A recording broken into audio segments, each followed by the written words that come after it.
marketing is a fast-paced, competitive, and relentless. Sound familiar? While the industry thrives on creativity and ambition, it often takes a toll on mental well-being. But here's the question: can we create space for both success and self-care in the marketing world? Our next session, is it possible to reclaim mental well-being in the marketing trenches? It will discuss strategies for reclaiming mental well-being in a high-pressure industry. So please welcome Siva Krishna, Varma Sagaraju, and Ann K. Summer to the stage. Please give them a big round of applause.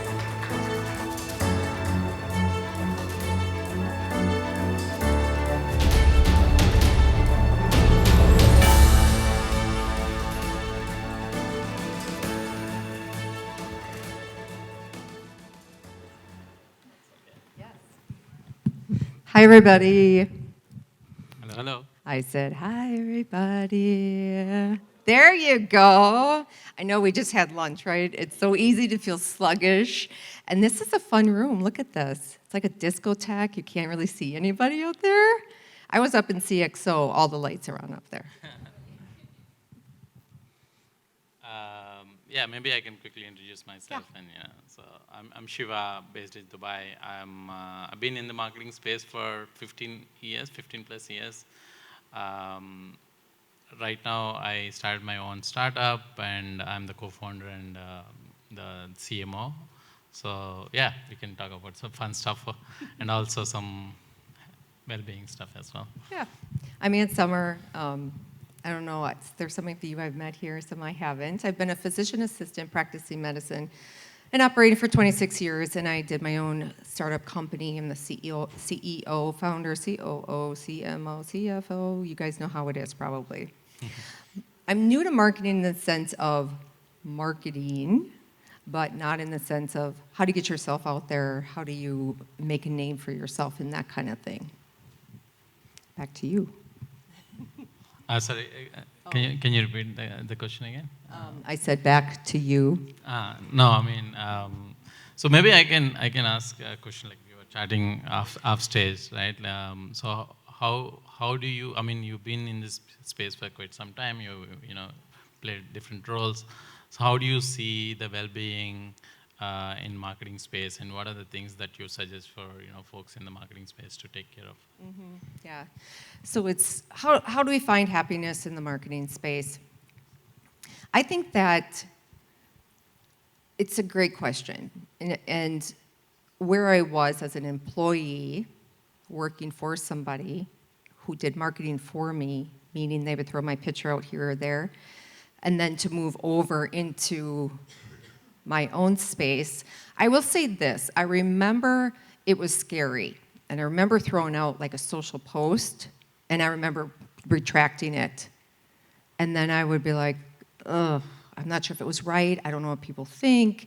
And then I would put another one out there, and I would wait. And as long as it was positive, I'd be like, okay. And then maybe 2 or 3 days would go by, and I didn't know if that was what was representing my company at the time or that day. And I would pull it back. And it was a lot for me, just this push and pull, which was important for me to understand what is working, what isn't working, and what is my comfort level at putting myself out in marketing. And I learned a lot from that. So that's interesting. So just a follow-up question, like how do you quantify what's working and what's not? Is it a mental pressure, or how comfortable you feel, or is it more of an engagement thing in the... I love this question. This is a great question because there's been so many conversations about data. And so what was my data? My data was, what is my comfort level? I had to work through that and get comfortable with me in a whole new role that I've never been in. And that really is working on mindset and what is fear and how do you gain confidence and how do you earn those achievements and really, that's my decision to put that out there, that message. And that, with time, became easier. As far as like some of the other happiness, well-being part, I wouldn't have done this company if I hadn't figured out how to be happy and well with my being at that point. So I felt like I was pretty close to it, other than starting with a ton of fear already. Right. What about you? Because you've been in this market a long time. So what advice would you give me as a new person, or what would you give to the audience as like the top 3 things that you do with your customers to elevate their marketing? Yeah. I could definitely relate to the point you raised. Like I also sometimes feel like, especially when I'm like I started my own stuff, and I'm very conscious about the brand identity and how we are represented in the market, how our customers perceive us and stuff. So there are days when I put on something and then you feel a little anxious, you take it down, and and I've been through and that level as well. So, but I think over a period of time, you kind of find the sweet spot, like, what's your design, like marketing language, it's, I mean, I'm in the blockchain space, and, it's slightly different from the traditional marketing space, and also it moves much more in a faster space, and, also take care more of the community aspect. There is a lot of community aspects, so which means you need to be really careful about what you're putting out there, but it's also, kind of doesn't follow the traditional aspect of what we've been in. In the past, I worked for Facebook.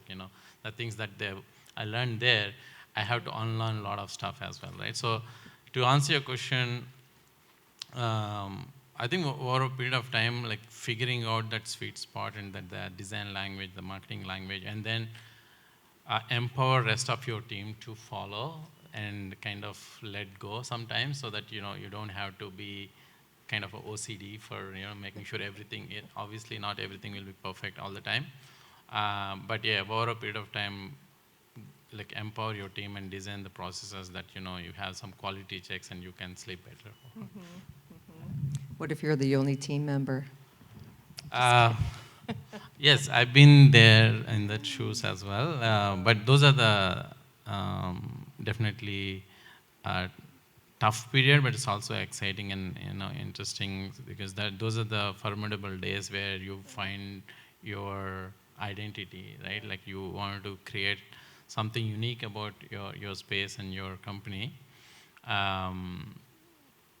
But yeah, end of the day, you cannot sit and do nothing and figure out like what works or not. You have to go out and push out the content or whatever to figure out what is working or what. Sometimes it doesn't work and you learn from there. My background before I started this is in marketing science. Okay. So we used to measure stuff for living, right? So everything that we put out, we measure stuff. So that definitely, that background kind of helped me to quantify. So there are some things that you need to quantify, then only you can optimize stuff. But not everything can be quantified. So wherever you can measure and optimize and make it better is one way to go about it. So that is the process I kind of leaned in earlier days, and over a period of time, once we figure out like what is working, we kind of scale up from there.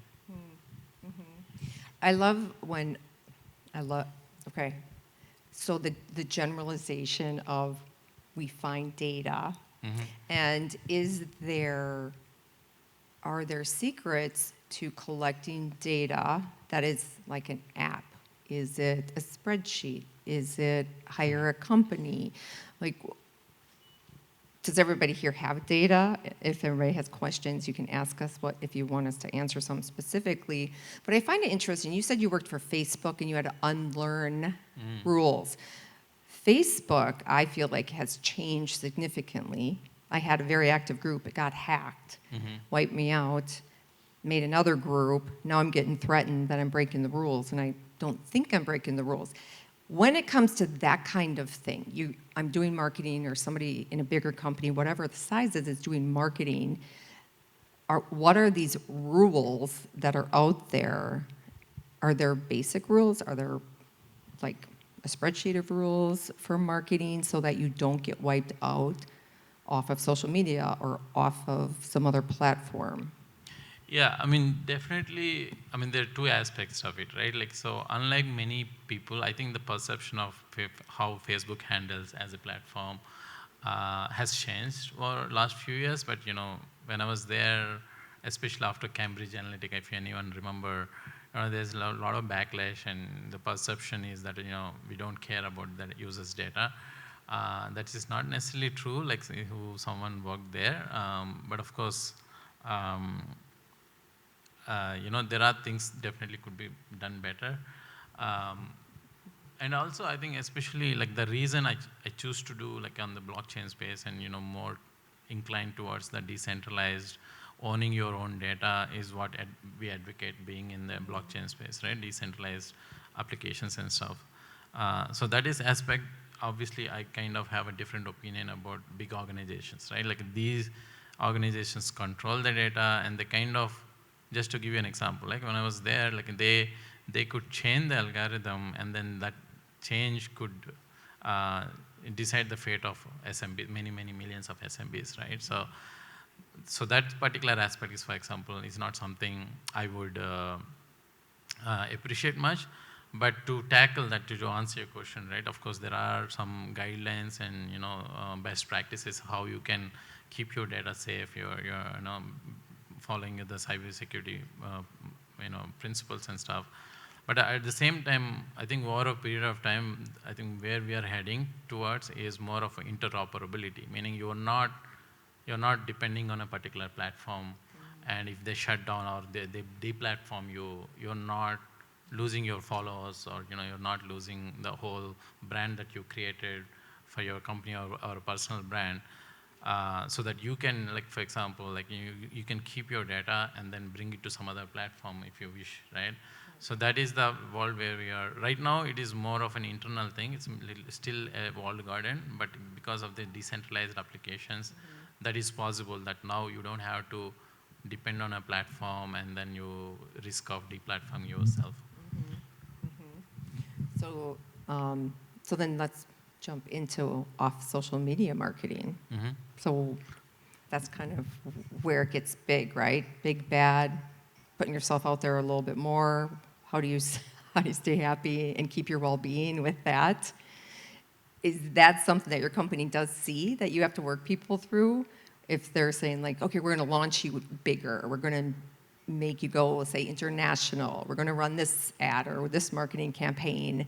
Do you find that when people say, yep, I'm ready to go big, do they start to retract? Is it a well-being? Is it a happiness issue? Is it a fear? Do you find that when you work with companies, is that any part? Yeah, so what I'm personally excited about is like, is there are, in traditional sense, you need to figure out your target audience and craft your messaging and test out do your A/B testing and scale it up. With AI, now it is going to be even more personalized, right? So over a period of time, it's going to learn about your like business objectives, your marketing objectives, and it's going to create content that is more personalized. So there will be a win-win situation where you don't need to spend too much on. I mean, in marketing, there is a saying, right? You're going to waste 50% of your marketing budget. You just don't know which 50%, right? So I think that's going to change. Like, with more personalized, you don't need to waste money on where it is not needed, and it's going to be beneficial for the user's perspective, because now you are actually getting a message that is more relevant and beneficial for you. And at the same time, for the companies, it's cost reduction, right? So that is the future I'm more excited about, and I'm personally working on a tool to create that personalized marketing message so that you are, you can scale your marketing efforts with a very less cost. Yeah. So if you're creating personalized marketing campaigns to match the personality of the person, right? And they say AI is obviously AI, and can it easily take in somebody's personality and then accelerate that, like with the emotions, or is it something somebody has to keep growing with AI and putting their emotions, their words, sentences into it? How does that play into what you see happening with AI and everybody else? Yeah, so definitely we are, I would say it's still very early stages of, this is a fast-paced industry, but at the same time, I think we're still early stages, and definitely there should be a lot of education in terms of like how you handle your data as a individual, and how you can monetize it. And in Web 2 world, in the past, like big corporations has all the data and they monetize your data and they made big bucks. But I think we are moving towards where every individual can own their data and they can monetize if they want to. But of course, there need to be education around like how you can safeguard your data. So answer your question, like whether you like it or hate it, you cannot ignore what's happening around the AI, right? So you kind of need to figure out, okay, what kind of tools they are using, whether it's something, if you share something, will it be shared with across other companies and stuff. So you need to choose the tools that are respecting your user privacy. That is, I think, paramount, and data is the new digital currency, right? So I think, and also I think now the tools are available to make it you can own your data and use it where it is required. For example, like in insurance or medical records, it's very sensitive data. But yeah, the tools are being built for making it much more seamless and abstract away all the complexity. Nice, very nice. I can talk to you guys about well-being and happiness and all that kind of stuff. Because I think with that, when we put ourselves out there, whatever that is, everybody has to put themselves out there at some point in their life. And there's always some kind of insecurity, whether it's your negative self-talk, your inner critic, your alter ego. You can call it whatever you want. It's the words and those feelings of, do they create panic? Do they create a physical form for you? And that is what I call unkind fear. Unkind fear. So fear, we say inner critic, we say negative self-talk, we say trauma, drama, shame, blame, self-punishment. Whatever it is, it wraps down to what is holding you back and how do you get over that. And I do work with clients now that I'm not in a hospital setting, and I figured out how to erase that for you. What can you do in right now to start? You do what I did when I was starting to think. I think I want to start a business. And it's going to sound, you're just going to have to go with me here. Because if fear and unkind fear are all thoughts, because they're words. So what's a word? I want to dissect a word. What is a word? Somebody tell me, what is a word? What's a word made out of? What? Letters. What's a letter? It's a symbol. It's just a symbol. Think about it. A letter is nothing more than a symbol hooked to a sound. That's it. It's a letter. It's harmless.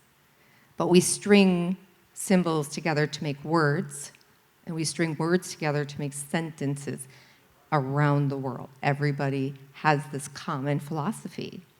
Now, what makes words, sentences harmful? Emotions. Emotions.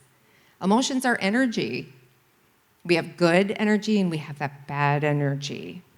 And when we feel an energy, that's what fear is. That's what unkind fear is. Unkind fear takes your harmless words, hooks it to a bad emotion, and creates a physical sensation. And that physical sensation could be nervousness, it could be that panic, it could be you retaliating. Even some days I just want to pull the sheets up and be like, I'm not getting out. I'm not doing it. Or sometimes I call my friends and I'm like, I need you to help me put my big girl pants on today. Because what are they doing? What is that doing? They're simmering down the emotions. They're making me realize, and they're just words. They're just words. Let's dissect it. One more step I want you to also think about because it's real. This is not a fake thing. Words, fear, emotions, all of that, 100% real. Stops all of us at some point in our life, and our happiness and well-being is hooked to that. And marketing is where you are taking yourself and saying, here I am, here's my idea. What do you think? That is scary. I don't care how you dice it, slice it. It's just scary. So when we think about the words that are coming in, I want you to take it and ask yourself, what are the facts? What are the facts? Let's use facts, not fear. I tell my family this all the time. I had to have this conversation a lot with me traveling here. I'm like, you guys, let's use facts, not fear. Let's look up the facts. When you say, let's say, for example, I'm like, oh my gosh, I can't put myself out there. I'm just going to look like an idiot. Well, are you? Is the message, did you do your